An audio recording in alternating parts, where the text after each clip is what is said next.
ভারতের বর্তমানে সংসদে যারা বড় বড় স্তরে আছে তারাও অখণ্ড ভারতের স্বপ্ন দেখে। আমরা বলি আপনি স্বপ্ন দেখতে পারেন, কিন্তু স্বপ্ন যেন এমন না হয় যে আপনার স্বপ্নটা উল্টা উল্টা অন্যদিকে চলে যায়। আপনি অখণ্ডের স্বপ্ন দেখছেন, অখণ্ডটা আমাদের হয়ে গেল, তাহলে তো এটা হতেও পারে। কারণ একসময় তো এই ভারত উপমহাদেশের মধ্যে শাসন করছিল আমাদের মুসলমানরা, 200 বছর শাসন করছিল। কিন্তু ক্ষমতা আমরা চাই, কিন্তু আমরা জুলুম অত্যাচার করে ক্ষমতা নিতে চাই না। এখন ওরা কি চাচ্ছে? জুলুম অত্যাচার। ওরা বারবার আমাদেরকে বাংলাদেশের উপর যুদ্ধ করার জন্য একটা পায়তারা করতেছে। ওরা বিভিন্ন মানে আপনার উগ্রপন্থী যে ইসকনের সদস্য আমাদের বর্ডারে প্রবেশ করার চেষ্টা করছিল, অপচেষ্টা করছিল, কিন্তু পরবর্তীতে আমাদের বাহিনীর কারণে তারা এটা পারেনি। তো এই সব কিছু তারা করে এটা বুঝাতে চাচ্ছে যে তারা কোনো কিছু হাসিল করতে চায়, কোনো ক্ষমতা চায়, অত্যাচার করে, অন্যায় করে, মানে নিপীড়িত করে, কিন্তু ন্যায়সঙ্গতভাবে কোনো কিছু করার তাদের অধিকার নাই। যদি তাহলে এটা তাদের জন্য হুমকি হতে পারে। কারণ ভারতের চতুর্পাশে শ্রীলঙ্কা এখন ভারত বিরোধী, ভারতের আরেক পাশে আছে পাকিস্তান ভারত বিরোধী, ভারতের আরেক পাশে আছে কাশ্মীর তাদের বিরোধী। আর এখন তো বাংলাদেশকেও তারা শত্রুতে পরিণত করে দিয়েছে। বাংলাদেশ তাদের শত্রু হতে চায়নি, কিন্তু তারাই শত্রু হয়ে গেছে। তাদের মিডিয়াগুলোতে একের পর এক যে অপপ্রচার চালানো হচ্ছে, এগুলো সম্পূর্ণ পরিকল্পিতভাবে। আমরা ভারতের মিডিয়াকে এবং ভারতীয় সরকারকে আমরা উদারত আহ্বান জানাবো যে আপনারা বাংলাদেশের জনগণের পালস অনুযায়ী রাজনীতি করেন।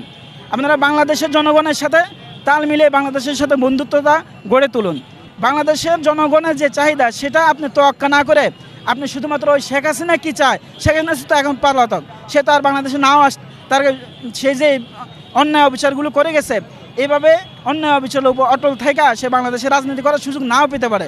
শুধু আপনি যদি বাংলাদেশের সাথে সম্পর্ক করতে চান, তাহলে অবশ্যই বাংলাদেশের জনগণ, বিশেষ করে মুসলমানদের যে চাহিদা সেটার সম্মান দিয়ে, মর্যাদা দিয়ে আপনি বাংলাদেশের সাথে সুসম্পর্ক রাখতে হবে। যদি এইভাবে সম্পর্ক রাখতে না চান, তাহলে আমারও যদি ক্ষতি করতে আসেন, আপনার ক্ষতি হওয়াটা অস্বাভাবিক কোনো বিষয় নয়। গাজওয়াতুল হিন্দের মানে হচ্ছে, আমাদের নবী সাল্লাল্লাহু আলাইহি ওয়াসাল্লাম হাদিসের মধ্যে একটা হাদিস বলছিলেন। এই হাদিসটা নাসাই শরীফ সহকারে বহু হাদিসের গ্রন্থের মধ্যে এই হাদিসটা আসছে। হাদিসটা হলো ইসাবাতানে আহরাজাহুল্লাহু মিনান নার। দুইটা দল, অদূর ভবিষ্যতে দুইটা দলের আবির্ভাব ঘটবে আমার উম্মতের মধ্যে। নবীজি সাল্লাল্লাহু আলাইহি ওয়াসাল্লাম উম্মত অর্থাৎ মুসলমানদের মধ্যে থেকে দুইটা দলের আবির্ভাব ঘটবে। যেই দুইটা দলকে আল্লাহ নবী সাল্লাল্লাহু আলাইহি ওয়াসাল্লাম ভবিষ্যৎবাণী ঘোষণা করছেন, তাদেরকে আল্লাহ তাআলা জাহান্নাম থেকে মুক্তি দিয়ে জান্নাতের সার্টিফিকেট দিয়েছেন।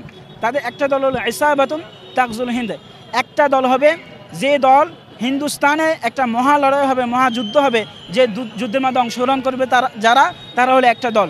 এদেরকে আল্লাহ নবী সাল্লাল্লাহু আলাইহি ওয়াসাল্লাম 1400 বছর আগে তাদের জান্নাতের সার্টিফিকেট দিয়ে গেছেন।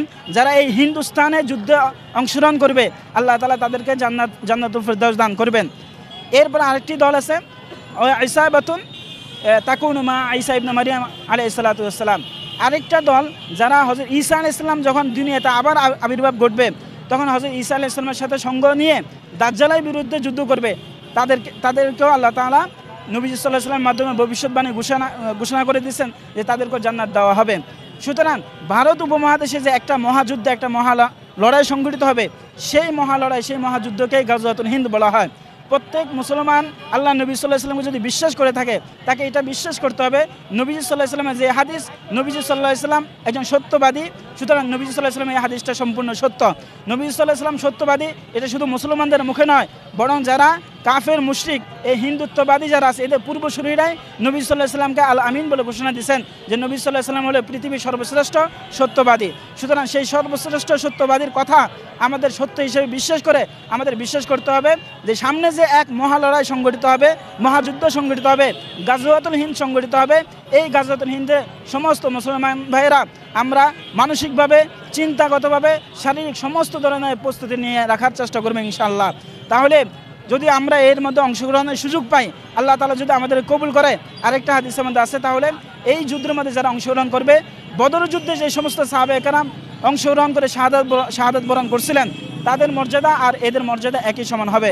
আল্লাহ তাআলা আমাদের সমস্ত মুসলিম ভাইদেরকে এই গাজওয়াতুল হিন্দের জন্য সম্পূর্ণরূপে মানসিক, চিন্তাগত এবং শারীরিক প্রস্তুতি নেওয়ার তৌফিক দান করেন, এবং আমাদের রাষ্ট্রের যারা রাষ্ট্র প্রধান আছেন তারাও যাতে করে আমাদের এই ক্ষেত্রে সহযোগিতা করে, সেই জন্য উদারতা আহ্বান জানাবো।